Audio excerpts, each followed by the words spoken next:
What's up, guys? Barry Gaming here, back with some more Idle Heroes, and today we have the hero skill card for the brand new light hero Ao. So yes, she's confirmed that she is going to be the next Transcendence hero, probably converted in like late February, early March, mid-March, somewhere in that ballpark. But don't discount her just yet because her skills seem promising. They do seem better than the heroes that we've had released very recently. She seems usable, let's just say that. Maybe not like endgame hero, although she could be, we don't know. I'm trying to make sure we don't overhype this hero, but her skill card looks good. If it wasn't for Transcendence Heroes, I would say she was literally Ada 2.0 for the game. She feels that strong, but not as strong as Transcendence Heroes. I could probably go back and forth in this all day. Let's just jump right into it. Let's talk about her skills. We're going to start with her passives because her passives affect her active ability. And if you start reading for her active ability, it gets a lot of confusion. So let's jump into it. Let's start with her passives. And even her passives seem really good. Let's go.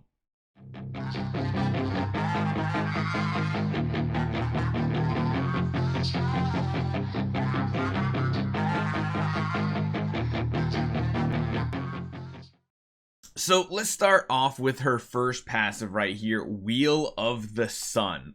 This passive is absolutely amazing. Like I said, I really wished and hoped she had damage reduction, and she does. But not only that, she has 40% HP, 30% attack, 100% holy damage reduction 30%, and speed plus 100. So it sounds like she's going to be up there competing with the Transcendence Heroes with speed overall. Granted, she only gets the light tower from Celestial Islands, so she can never be quite as fast as Transcendence Heroes, but she sounds like she might be one of the fastest in the game. Maybe on the same par or faster than Ada. We'll have to see, but just by raw stats, these are absolutely amazing, and she's like a holy damage nuclear bomb, pretty much. She has tons of ways to get holy damage. So starting off Wheel of the Sun, her passive is just really solid. But remember, these numbers are V1, V2, V3, and V4 as you go through. So this is her V1 node right here, giving her absolutely amazing speed right out the gate.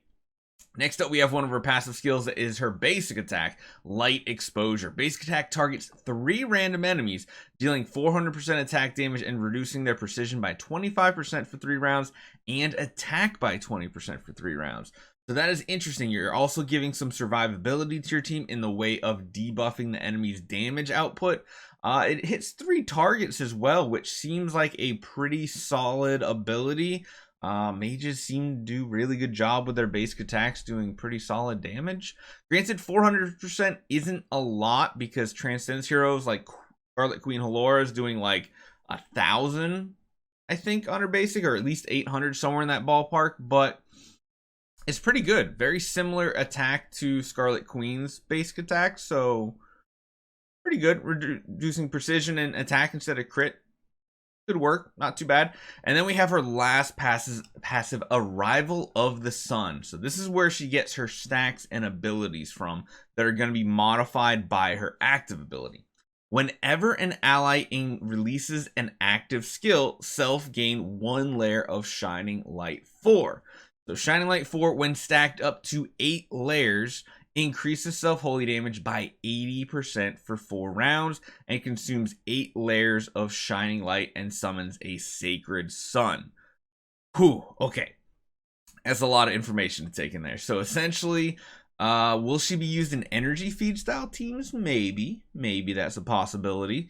Granted, in endgame PvP, she won't probably be relevant just because, you know, they got tons of snow hearts and all that stuff, but we need to talk about the average player, people that are in the late game, not the end game of PvP, because let's be honest, out of everybody watching here, there's probably like 1 or 2% of you that are in the pure end game whale meta, and everybody else is just kind of like in the mid to late game. And I think in the mid to late game, this hero is going to be solid, especially if you don't have a full like account of Transcendence Heroes.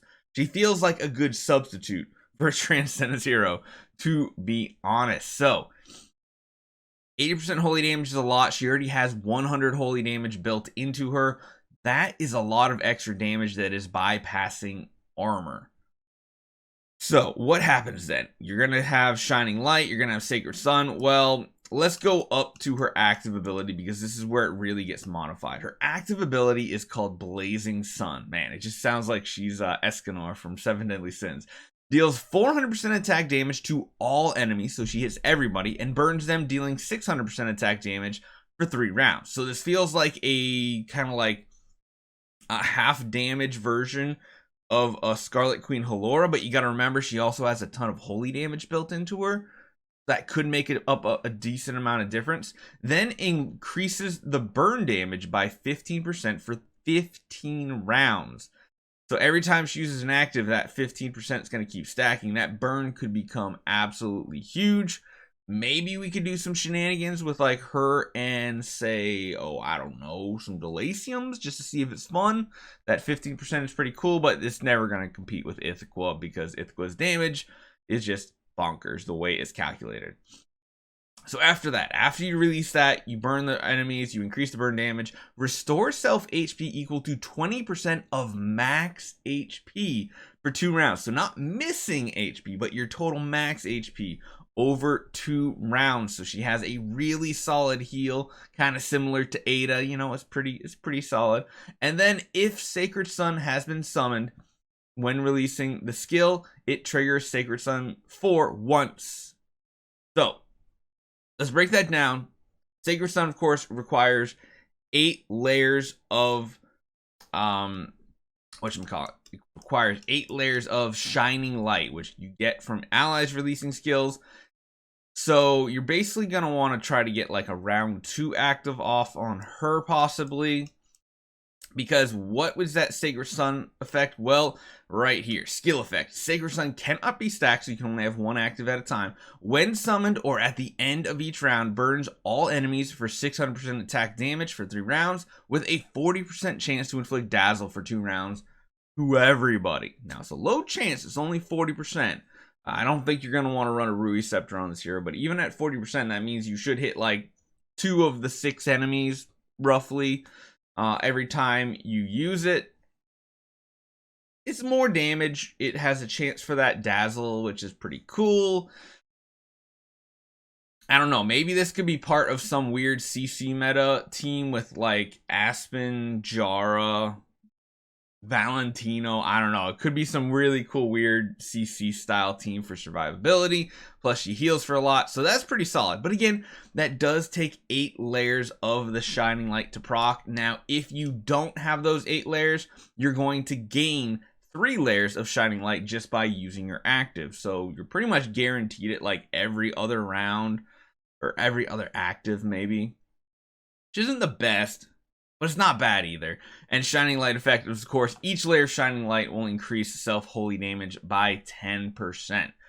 So there's a lot of holy damage that can happen. Granted, when you do hit 8, it will consume all the layers and summon the Sacred Sun. And it's kind of like a cycle of Shining Light to then Sacred Sun, and back and forth. But I think this hero has a ton of potential.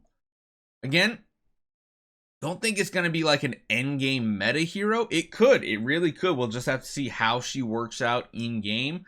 She looks like she has potential to be a good PvE damage dealer in boss battles and things like that. Maybe Arc. I don't know.